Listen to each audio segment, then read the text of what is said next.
Welcome to HR Doctors. Carrie, thank you so much for joining me. Really excited to have you on. Tell us a little bit about yourself, your role, and the company that you're currently with.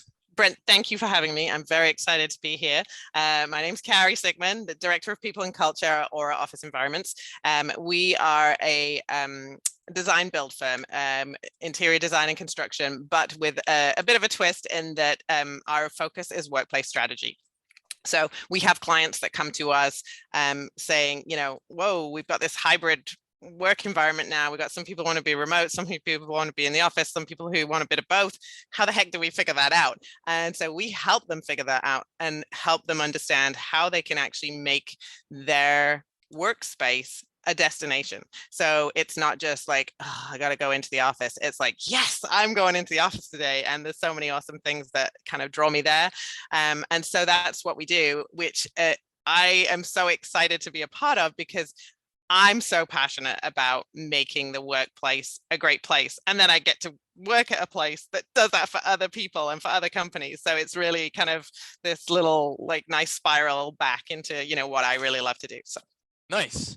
Yeah. Are you from an HR perspective brought into those client conversations at times, or is that something that's already kind of holistically built into how they support the clients?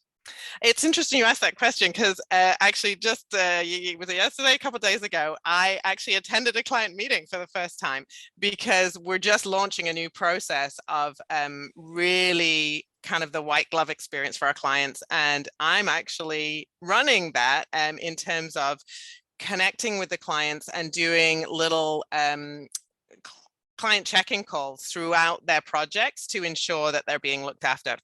So obviously, if something's going wrong on the project with the design or the construction, they can reach out to the project team and talk about that. But I'm the gal that's saying, hey, how's it going? Are you enjoying being an Aura client? And how can we do a better job for you? Is there anything that's not going well? And the reason why it's me is because ultimately I'm responsible for training and development of the team. So if there's a particular individual on the team that is either doing a great job or is struggling with something, then they have that opportunity to provide me with the feedback that I can then use to support my team and help them with any of their developmental needs.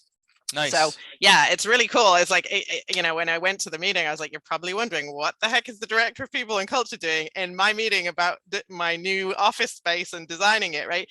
But it was a very cool experience to be there and actually connect with the clients. So. Nice. Yeah, it's amazing. It's interesting. I know when we had our pre-chat, the flag we're going to kind of plant, as I like to call it, was around engagement, and that was really something that you were focused on, and is a great topic for HR doctors and trying to bridge those gaps. You talk about the clients that you guys are serving, and that kind of extra piece is about, I guess, trying to find ways to create workspaces that are the most engaging and conducive, which is, I guess, obviously very in line with what we're going to talk about, but totally different where we were going to talk about it from your perspective and how you roll this out to your team and what you're seeing as an HR professional. But as a business, you guys are doing this. And I wonder,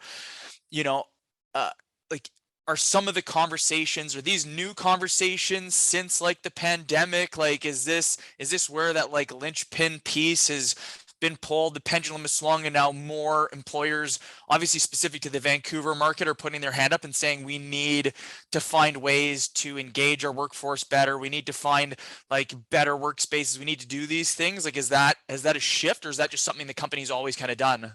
I think employee engagement has always been something, in recent years that has gained traction, and more companies are understanding how significant and important that is to the bottom line. If you have engaged employees, they will put in more effort. They're passionate and happy in their work. They will put in that discretionary effort. They will do more. They will perform better. So there has always been that understanding, but now there's this new angle to it, or this new element of that situation in terms of where the person's working and how engaged they are based on whether or not they're actually connected to the rest of the team or their manager. And so getting people back into the office is a part of that.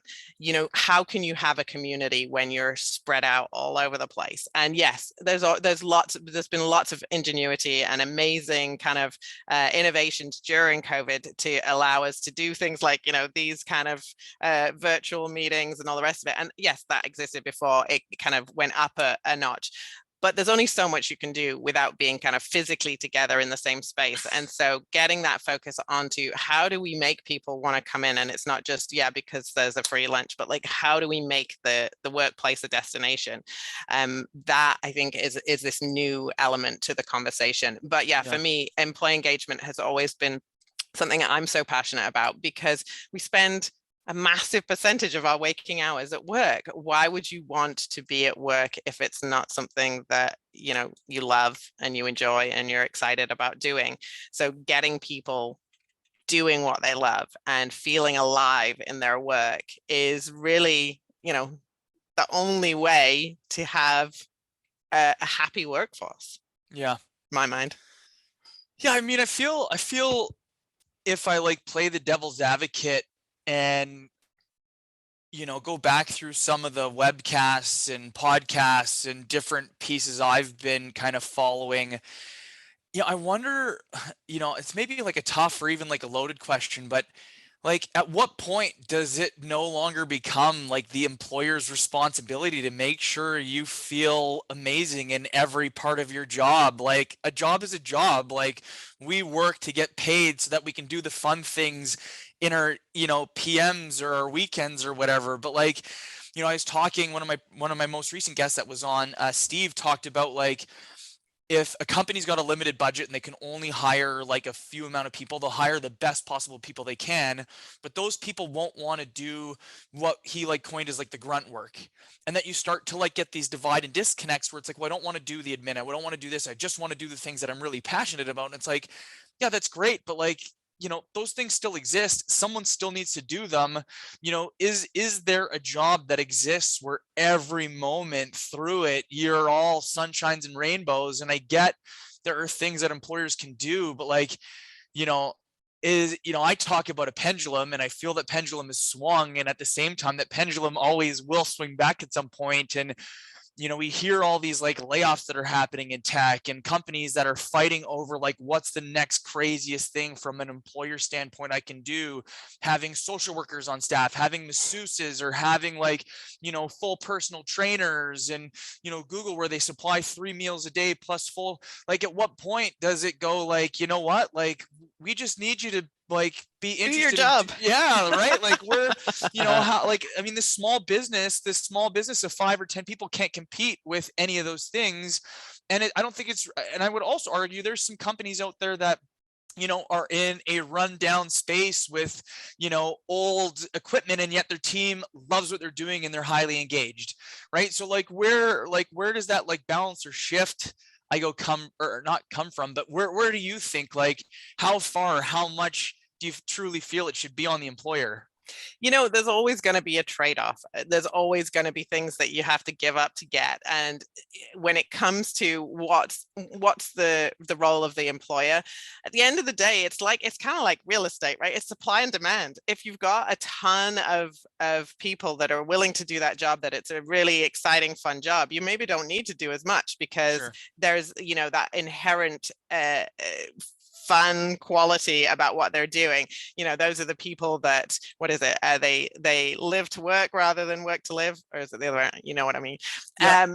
And so when you have those jobs that maybe don't have such fun elements, how do you compensate for that? How do you, and I don't mean compensation as in dollars, but like, how do you make up for that? How do you make it so that, yeah, okay, there's 30% of my job that I don't love, there's 70% that I do love, but I have all these amazing things that come as a package deal of working for this company, that make it worthwhile. Yeah, when I'm at home, I got to do dishes. I don't love doing dishes, but it's just part of life. I got to do it, right? So how do you make that whole employee experience one that people are excited about? And Yeah. that's where I focus my attention as a director of people and culture the most, so that I have this really vibrant, fun place to come to work, and people will, you know, love being there.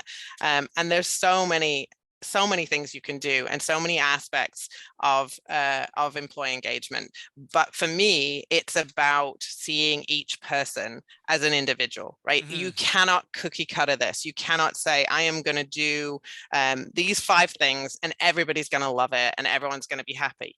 And that's where, the challenge lies in getting individual with people, getting really specific about what are your needs. And that can be really difficult, especially if you've got a large workforce, Yeah. I think there's such like a great point that you made that really kind of clicked in my head of like the supply and demand piece. And I think it ties in so well to like the purpose of the HR Doctors Webcast as I started it, which was to bridge the gap between employers and employees, where there's all these companies out there that want to hire people and are struggling to hire people. And there's all these job seekers out there that are trying to find jobs and say there's no good jobs that are available. And I think what really resonated for me is that from that supply and demand piece, I think the companies that are looking to hire the highly skilled, highly in demand person, the like strategic game changer for your organization and build a company around really highly skilled individuals will do just what you said. They'll invest in creating like really great environments. Even again, reverting back to one of my previous chats about with Steve about Silicon Valley was where they're doing all these things for 2 reasons. One, to have the best people available, and then 2, was a preventative measure to make sure the highly like amazingly skilled Hey, person wasn't out there as a disruptor starting their own like similar or disrupting product out there. And so how do you hire the most amazing people where you almost disincentivize the work for yourself, or go to a competitor? And I truly believe that companies will always continue to innovate, but in doing so will always be in seek of that really top tiered individual. And that is where I think that divide is being further created, because the average job seeker out there is not the top tiered individual. And so like that's what is putting, I feel like, a greater emphasis on the job seeker. And there is a lot of challenge that the job seekers are faced by. There's a lack of like feedback in the industry, feedback from recruiting teams, because sometimes it's just not something that we're able to share feedback on, and an ability for them to truly understand where their like disconnects exist so that they can change those things. But I mean, as someone who's been in recruitment for 12 years and been in HR and hiring people for 20, sometimes you get that amazing candidate that comes across your plate and you go, wow, this person's amazing. We need to move quick. And yet we get, in my office, we probably get 500 to 1,000 job seekers every week and are only able to work with 5 or 10%. And I think, again, that supply and demand piece, the pendulum has shifted. There's a greater focus on like, what do employees need for them to be set up for success in organizations, but that inherently puts a greater emphasis on you as an employee, that you need to be a really amazing employee. You need to be highly motivated. You have to have the aptitude to learn. Like if you're coming into a skilled position, you need to be able to demonstrate your skills and your knowledge. And if you don't do those things from the onset, you're going to get left behind. And that's going to create further that divide. But you kind of like, I guess, do you kind of see the same thing? yeah, I mean, one thing that was interesting when you were talking about, those sort of high performers and those people that are, the exceptional individuals. I find that an interesting piece to consider, because you can sometimes get someone who is absolutely incredible technically in their skills and their expertise, but they're not actually a great human being. And Sure. so when it comes to looking for those unique individuals, it's also about, and how are they going to be a part of a team? Right. So you can't just, view someone in isolation, because they're not working in a vacuum, right? Like they have to connect and collaborate with the team often, depending on the kind of work that you're doing, obviously. And so, when it comes to creating great work culture and creating engagement, there are so many factors that play into that. And it all comes back to hiring the right people, as you say, are the right people on the bus. But it's not just about skill. So when I'm going into the recruitment process, I have a standard phone screen that I do with every single candidate for every job that I'm hiring for, because I want to know about you as a human being. I don't just want to know about, like the XYZ of your skills and your talents. I want to know, how do you interact with humans? How do you fail? How do you make mistakes? How do you come back from those difficult conversations? Those are the things that interest me when it comes to being the gatekeeper of a company's culture. And what I found at Aura is this incredible culture where we have some really beautiful values, and we want to protect that culture and those values. So, that leads us into that conversation about, culture fit. And it can get really sticky because people are kind of like, oh, so you're just looking for people like you? Absolutely not. When we talk about culture fit, it's like, do you have the same shared values? And you can have shared values with someone and yet be completely different, have a very different personality, personal style. But if you have those same values, then when you come to the table to have a conversation, you're speaking the same language, right? And I'm not talking about English versus French. I'm talking about, like, how do you connect with human beings? How do you care for each other? And so when you find those people that fit with your culture that way, you can find a very diverse group of human beings that connect, respect, and then that's the basis for this great culture that comes alive, that makes people come in and say, I want to be a part of that. How do I get a job in that company? Because they've got something really special. And then it doesn't feel like going to work. You're not rolling your eyes about the 30% of the job that you really don't enjoy, because there's so many other great things about being there that make that 30% worth putting up with, right? Does Yeah. that make sense? Oh, 100%. Yeah, and it's such a great tie-in because I think it's important to make that designation that, we talk about that top performer, that high contributing individual, that could be your most entry point in the company. It could be, if the least skilled and experienced person you have is, an entry receptionist or office admin, or somebody who, doesn't even have to have external work experience and can be fresh out of, uni or post-secondary, or whatever that may be. Like, yeah, that culture fit is key. And then just, again, also how you show up, as if we get 100 applicants, I think all companies that are willing to invest in people and have these great cultures and willing to create these great environments are going to want to hire the best available person who's applying for that role, whether it's the CEO or CFO or whatever position that you're hiring for, or that entry point. And I think it just goes to kind of what you talked about. It's not necessarily about your knowledge or skill, but sometimes about your aptitude, your motivation, like how you're going to show up. And again, I know most of what we're going to talk about is more from like a company perspective, like what you do, and how you've kind of seen the things shifting, and why engagement and that holistic view of it is so important. But I always like it tying back to the job seeker, because they'll obviously see, hopefully they'll see this info as well. And I mean, again, as people who are in that HR and in the recruiting side, we see so many job seekers that aren't able to some way convey that, and that creates that divide as well, where they're just not viewed as someone who's going to be a fit or not contributing. And I think one of the things you touched on was that like value piece. And I know it was really challenging for me. HR doctors is our core values. It took me ages to like establish and come up with them, and then through that launched a webcast and launched How We Hire People. Like how do you, through that like initial process, uncover what people's values are? Because I know it's such an important part. It's a huge piece of what we do.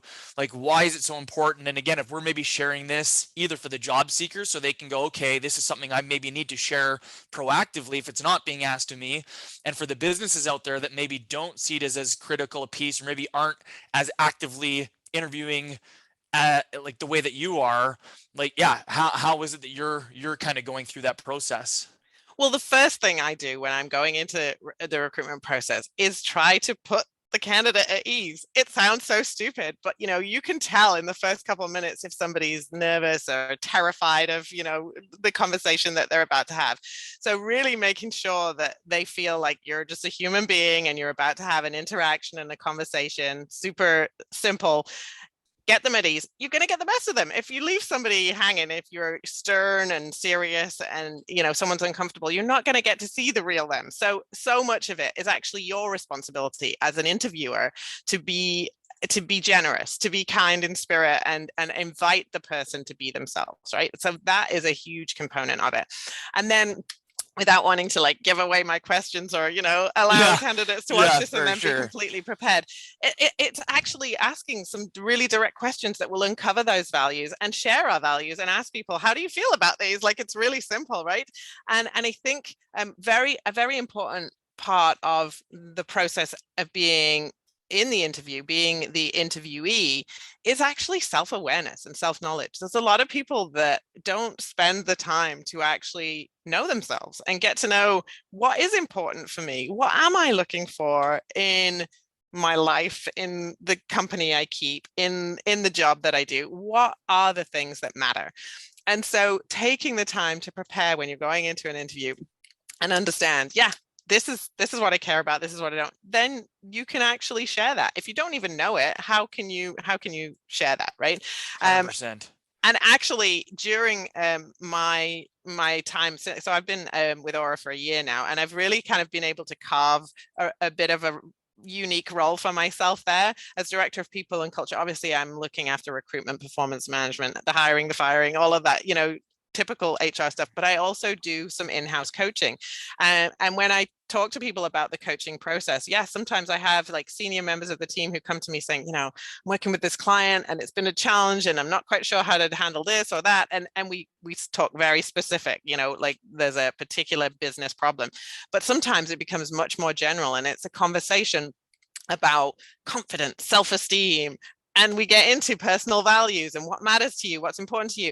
And you could ask, well, is that really a great use of somebody's work time? Absolutely it is. Heck yeah. Because when you start to have that self-knowledge and that understanding of why you work the way you do, you can start to optimize and maximize your personal power, your ability to actually, do great things and feel confident that you can, affect change and be a leader and all of those things, right? So that's part of this kind of individualized approach that I take to HR, where, you're not just that position. You're not just the cog in the wheel. You are a human being that's unique and you have your own special desires, wants, needs, and how do we work with you to get you advancing forward? One of the things that always comes up in engagement surveys or employee surveys about the most important things, salary has kind of dropped off, right? It's third or fourth now. I'm not sure where it is on the line, but it's always career development and professional development. Those are some of the things that are really, really significant and important for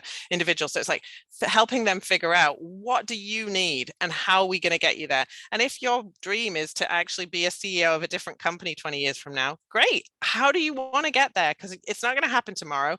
I will help you take those steps. And along the way, you're going to be so much of a better employee while you're still with me. I'm not going to hold you back from that big dream. I'm going to help you get there. And then I get to reap the benefits of that as you're on the journey, right? Yeah. Yeah.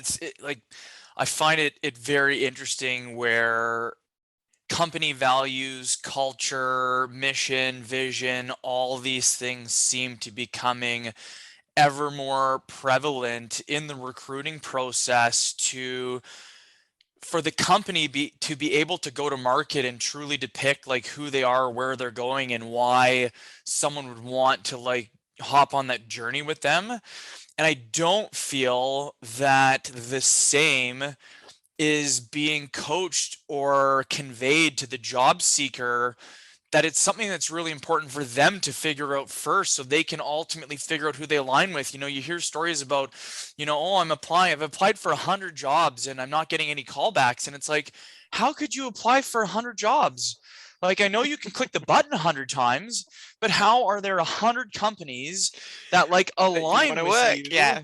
and that you align with them and that they have the type of position you're looking for? And again, like, you know, I feel like it's such an important thing for us to share from the company side, because from a recruiting standpoint, companies that have really clearly defined visions and missions and cultures and truly feel employee engagement is a critical piece and want to understand the employee values and the decisions they've made in their careers and why you would be a fit right now, how long of a fit down the road, and what is going to make sense as a natural progression is becoming, again, ever more prevalent in our process to support our clients, where when we're coming up with our go-to-market strategies, we are using all this to come up with compelling statements, value statements that we're conveying to employees. And yet we don't it's not something that you learn in school. It's not something that's really like shared or coached to you. That even as a high school student is really where I feel like the foundation of this should start. Of like, if you're going to go to university, like what school and why, and in what programs, and how does this tie in? If fulfillment is being identified as such a critical thing that is resulting in a linchpin for employees that are finding fulfillment in their careers, longevity, able to stay however long they need to progress their careers. Like, how is this not something that's being like embedded in somebody at an early age to really clearly define these things for themselves, so that they can properly go to market, convey that to a potential employer? Because I know, you and I both know, if somebody were to apply and say like, this is who I am, this is what I'm looking for, this is what I bring to the table, and this is what I want.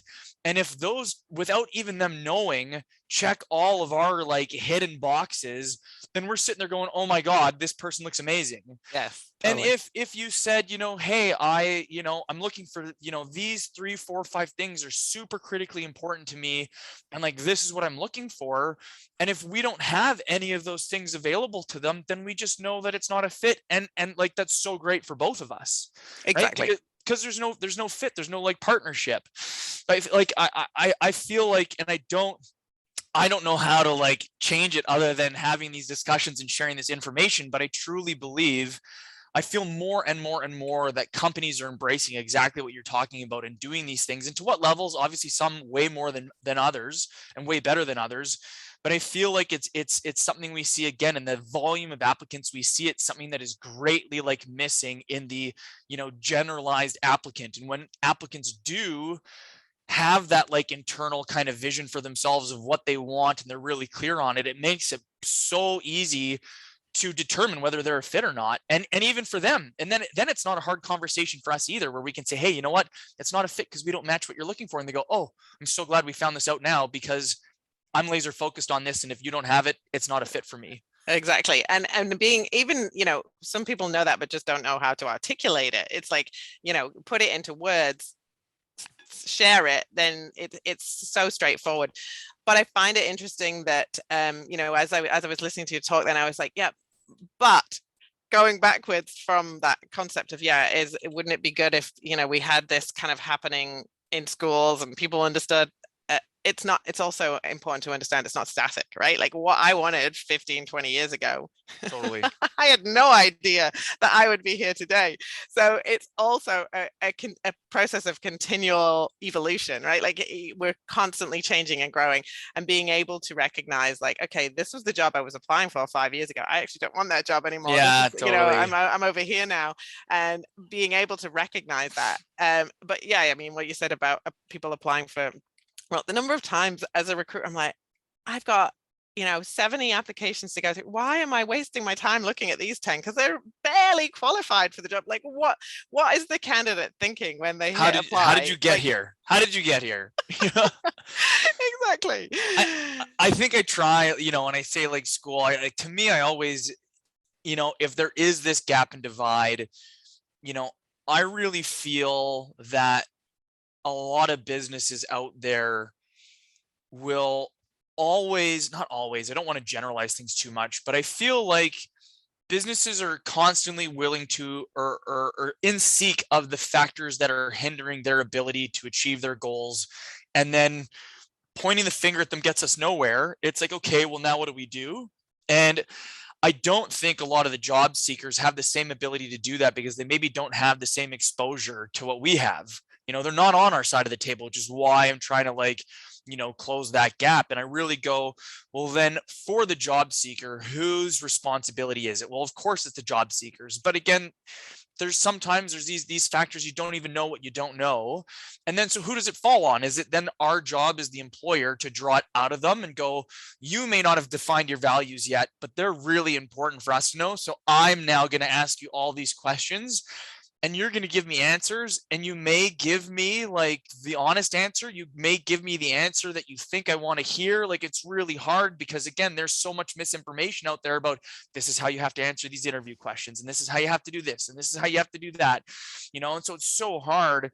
And so I go, okay, like, does it fall on the employers? Does it fall on the job seeker? Does it fall on, the education system, the government? Like, how do we like bridge this gap? How do we solve the problem? But that's Right? where I go back to the, when you get into the interview, just be a human being, just be Yeah, yourself, like allow the person to actually just share a little bit of who they are, right? And if you are, you do have a responsibility as the interviewer to just let somebody know this is a safe space, like, share what you can, what you feel comfortable sharing. And there's no judgment. Yeah, of course there's judgment, because I'm going to decide if I want to hire you or not.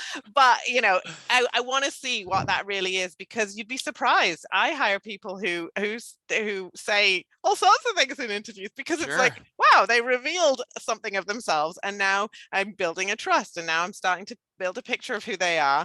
And if you've got somebody who's just so careful and so measured in everything that they say in an interview, now I don't trust you, right? Like, you're hiding something, right? So Totally. creating that safe space where someone can just be themselves, answer the questions, and give you a little bit of insight into who they are. Yeah, and like you said, they may not know, they may not have done that self-discovery, taken that journey, but if you can ask some smart questions, you can kind of guide them down that path a little bit. 100%. Yeah, the thing that comes to mind totally for me is like authenticity.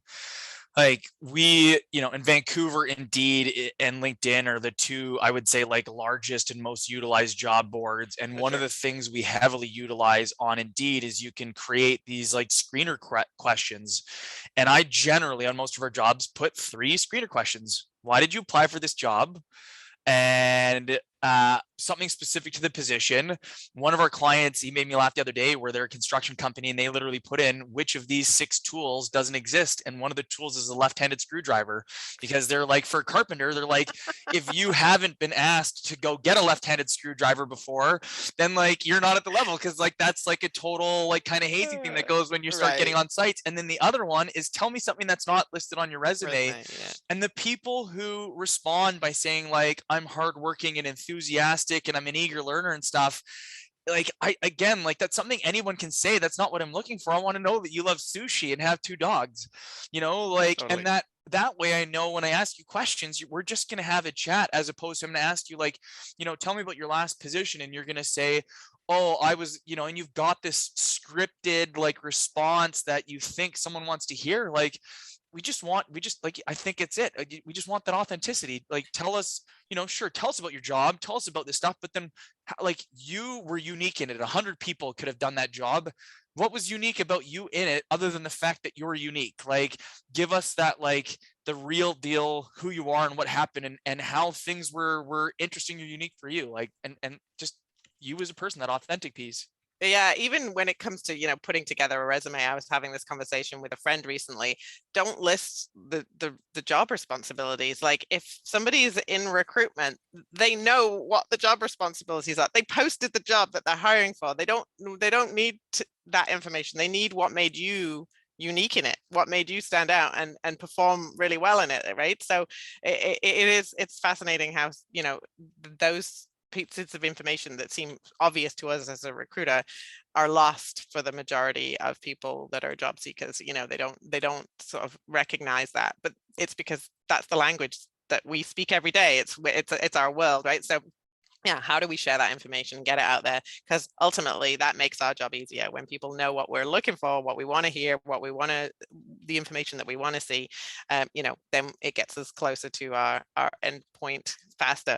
But Yeah. yeah, I mean, I think it really does come down to getting the right people, on the bus. Then you've got this beautiful team of humans that can work together, and getting everybody, up to speed, on the same page. That's where the magic happens, and that's where the employee engagement happens. So I see that, yes, it's the employer's responsibility to create an exciting, fun workplace to be, but there's something that every single person on the team holds in terms of a level of responsibility to Right. create that, right? It's not all on the employer. We build it and they will come. Yeah. Well, I think this ties in so well. I use this in the webcast. I use it when I'm talking to clients, for our business. I call it the three pillars of like successful hiring and retention. And we've bang on without ever, I don't even think we've talked about it before, but are bang on to exactly what I feel they are. And the first is before you go to market and do your recruiting strategy, it's about having that clearly defined vision and mission and having internal hiring programs and understanding before you go to market what your recruiting strategy is going to look like. And then once you do bring someone in, how do you onboard them, train them, performance manage, coach them, and set them up for success? And I really feel there's so much that falls into that, but that to me is like pillar one that can always be a moving and changing thing. And then once you have that, then you can really effectively go to market and start to interview and start to post and start to attract candidates and talent. And we've really touched on those two pieces. And to me, the third piece is one of the most challenging. It's the intangible of like the individual, because that's what we are. Everybody's different and everybody wants something different. And, I mean, I've learned the hard way in the past that everybody's got many different motivators, and trying to put a singular, incentive in place for the team is really challenging to do. And so, knowing that we've discussed kind of as a company what you do and how you guys also support the clients you guys work with from that like kind of pillar one as I describe it, and then kind of some of the stuff we've touched on from the recruitment standpoint, like you talked about having that really individual approach for your employees from an engagement piece. Can you share maybe some of the things that either you do or you've seen or you think people should do, or anything from that like that third pillar of how you like ensure that you're doing the best by your people, which ties directly into recruitment, engagement, and retention? Yeah, absolutely. I mean, I mentioned it a little bit already. The coaching piece. I offer in-house coaching for everybody on the team if Right. they want it. How I get there is once somebody's through their probationary period, I sit down and have a one-on-one interview with the individual to understand, like, what are your long-term career goals? And it's not just a one question. Okay, so what do you want to be when you grow up? Like, we really delve into understanding their strengths, their weaknesses, the things they're passionate about, their like, crazy big dreams and what that might look like. And then we craft a plan to help them get there. We have the educational allowances that everybody has access to, and we make sure that it is specific to their needs, their growth, and it's not just this, okay, so you're in this position, these are the courses that we'll pay for, blah blah. No, it's like, what do you want to do? So we have that very unique kind of approach, and as part of that initial conversation, we discuss coaching and whether that would be something that would be an additional support and meaningful for them. Some people want to do it, some people don't, and it's not, nothing is forced, right? Like, it's like, is it going to have value for you? Yeah, great, let's do it. If not, let's not, and we can always revisit that conversation later. We also have some really great sort of team activities that we do. I think it's a pretty common strategy, but having the team days where we, pens down, we're not working today, we're just coming together as a team to have fun. But we also have a component of that, which is, giving back to the community. So as a company, we have 4 pillars. We have our employee experience, our client experience, profitable growth, because we can't actually do great fun things unless we're operating on in the plus and not the minus. And then social impact. And so for Aura, we have the overriding purpose in what we do is to positively impact people. And that sounds like a big kind of statement, or maybe kind of vague, but we do it in 2 ways.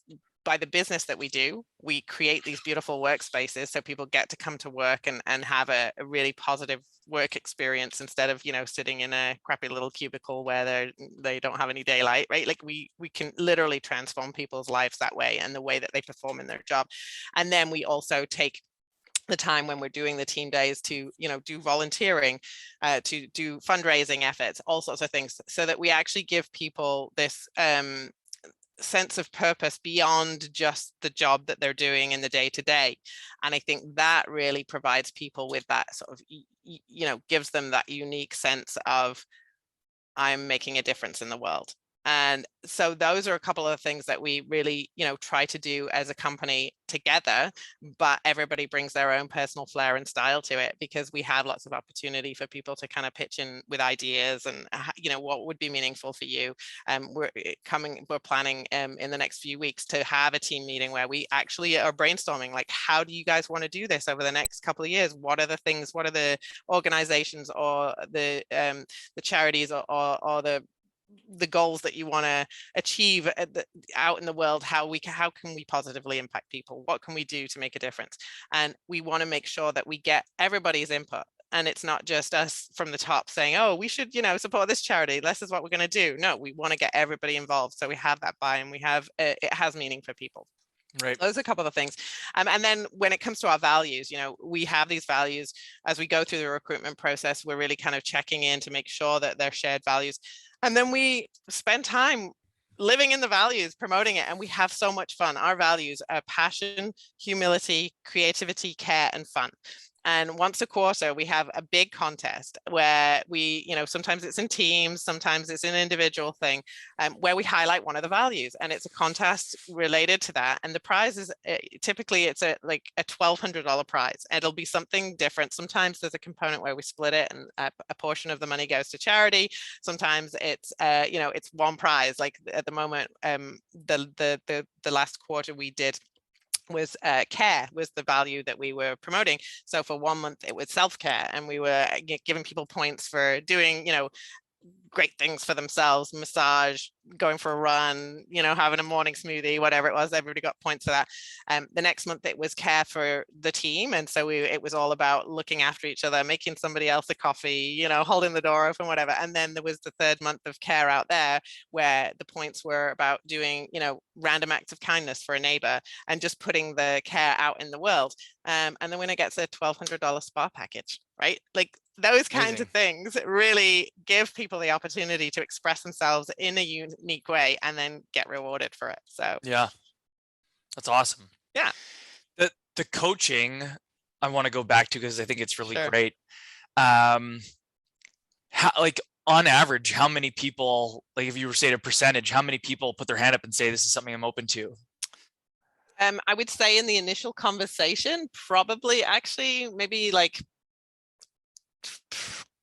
30% maybe. Yeah. And then there'll be a couple who, when I do, so we do have that initial conversation about the career path, the career mapping, and then we have check-ins quarterly or biannual, depending on what the individual, prefers. And so sometimes in those check-ins, it will come up like, oh, I'm being challenged by this. Hey, did you want to revisit the conversation around coaching? Yes, I do. Right. Like, Yeah. and so we give them that opportunity. The door is always open. And some people will just call me on the fly, and it's not something that's kind of set up as a routine meeting, and we just we'll jump into a sort of like ad hoc coaching session. But we have that opportunity to continue the conversation and give the opportunity, doors open. Yeah. And it's great because a lot of people are like, I'm not really sure. Okay, let's try it. And then they do one and they're like, wow, this is really helpful. Okay, yeah, I can't wait till next month or whenever the next conversation is. Well, I was going to wonder if you find that in some of the preliminary conversations, if there's a reservation from people and being like open and honest because of a fear of, if I tell you my goals and dreams and they're not aligned with the long-term vision or future of the company, that's a career limiting move, and that's going to mean I'm going to get fired for it. And obviously like that would be a really like short-sighted, foolish decision from a company perspective. But I think that fear, like, it is something that like innately exists with people. Well, and there is like that inherent kind of slight conflict of interest being an in-house coach, where you hear things where you're like, okay, I am hearing this as your coach, not as the director of people and culture. And there's definitely been times where I've had to say, would you like us to transition this conversation to a HR conversation? And they'll say yes or no. And sometimes it goes in this direction and sometimes it goes, but I have to check in and ask them and reassure them, look, what we discussed is confidential. I'm not going to go and share that. And if I hear something where I'm like, oh, now I'm torn, I will absolutely ask permission if I feel like, this is something that I think somebody else needs to hear. are we okay with that? Yes or no? If they say no, then they say no, and that's it's in the vault. There has to Yeah. be trust, because when it comes to those sorts of coaching relationships, if you don't have that trust and confidentiality, you're done. Like, you can't, you can't break that person's confidence. And so yeah, it's definitely an interesting dynamic. I think that ties like a last really great piece into the value of internal HR and having somebody like in that role who can have those conversations because, for my business as a small business where we don't have an HR like team member yet. We're not at that size yet. Like, I'd love to be having those conversations, but I know it'd be very much different having it with, the owner Right. versus having it with the HR person, which is, one of the things I often advocate for, especially with the small businesses as they grow, is like the value of HR and how HR is different than even talent acquisition, how your HR can do both. But really, I view it as like the heart of the business, like that check in, that feelings, that people, and really that piece that sometimes maybe as owners or in small businesses where we can't necessarily, fully wear the hat the same way, that checking in with your people and really understanding that third pillar of the employee experience, things like this that you guys are doing is such a critical piece. And you might not be able to do it the exact same way, but there are always pieces of that you can take out, those kind of, the 5 values you have and how you live them, and how they're not just, a poster on the wall. Like, I laugh, I remember going into a client meeting once and saying, what are your core values? And they were like, oh, it's a good question, and they were on a poster behind them. And it was like, oh my god, like, they're right there, but clearly they're not, like, they're just things that like a consultant Just a came in or slogan. something, right? Yeah. Yeah, it's on the wall. Like, what's your mission? And they're like, I think we're like trying to make a change. And it's like, well, all right, but it's great to hear that you guys like really live them, and then you give those additional supports. And I think it truly like ties in all three pillars, and having a really strong foundation to be able to build on, being able to go to market with a really strong go to market strategy, and then truly like setting people up for success and creating opportunities for growth and for openness. And those things are the things that create retention. You can't like force it. Like, it's, I mean, technology, information, it's way too much now. People have so much in front of them. It's only through, like, I think how you show up as that leadership team, as HR, that creates that like desire to stay. And I think, you said something and it triggered this thought for me. It's such an exciting time to be an HR professional because, Totally. 10, 15 years ago, HR was payroll and benefits and, booking vacation and And a it's, necessary evil. yeah, exactly. And people saw HR as, oh, HR's coming, put your head down. But it's amazing how much of that still exists. And even despite the fact that, I think I'm a pretty approachable, easygoing person, I still hear, I wasn't sure if I should come to you about this. And it's like, Right. guys, come on, you should know by now. Like, I try to approach every situation with an open mind, with no judgment. And, obviously it's my role at some point to step in and make judgments about things. But in those initial conversations, I'm going to be an open book. I'm going to listen. I'm going to, try and give you some support, kindness, feedback, so that you understand what the next best steps are. But I want to be your partner. I'm going to partner with you. I'm not going to be sitting here judging and telling you what to do. And so really getting people to understand that, this role of director of people and culture instead of sort of human resources, right? Like, it's even just the language around it is, yes, people are unique and individual. We need to recognize that. We need to stop looking at policies that say it's this or that and Right. say, yes, we've got policies, but we also need to recognize there's going to be some gray area. And how do we navigate that so that we are looking after the business and looking after the people in it? Because those two things are not mutually exclusive. Like, they actually are completely married together. If you don't look after the people, you're not looking after the business, and vice versa, right?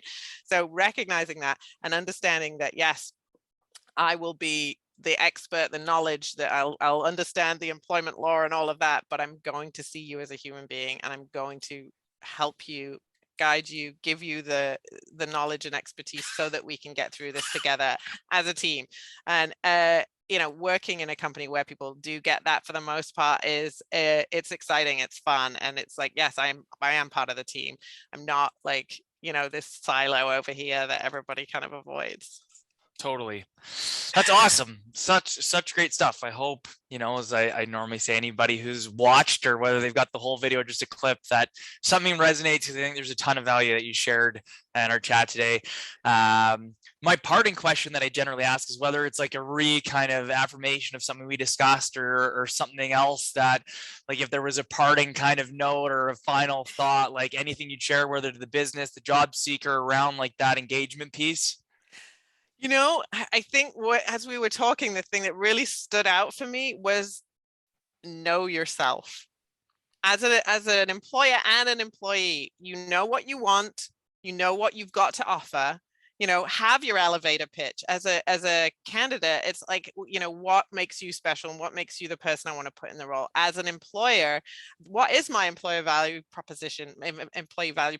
What makes me a great company to work for? Yeah. And when you can get those two coming together, but if you don't know what they are, how can you figure it out? You're kind of groping around in the dark, right? Know yourself, have that really clear understanding of what it is you are and what you want, and then magic happens. Couldn't agree more. Fantastic. Carrie, thank you so much for joining me. Thank you for having me, Brent. This was fun. Yeah, it was awesome.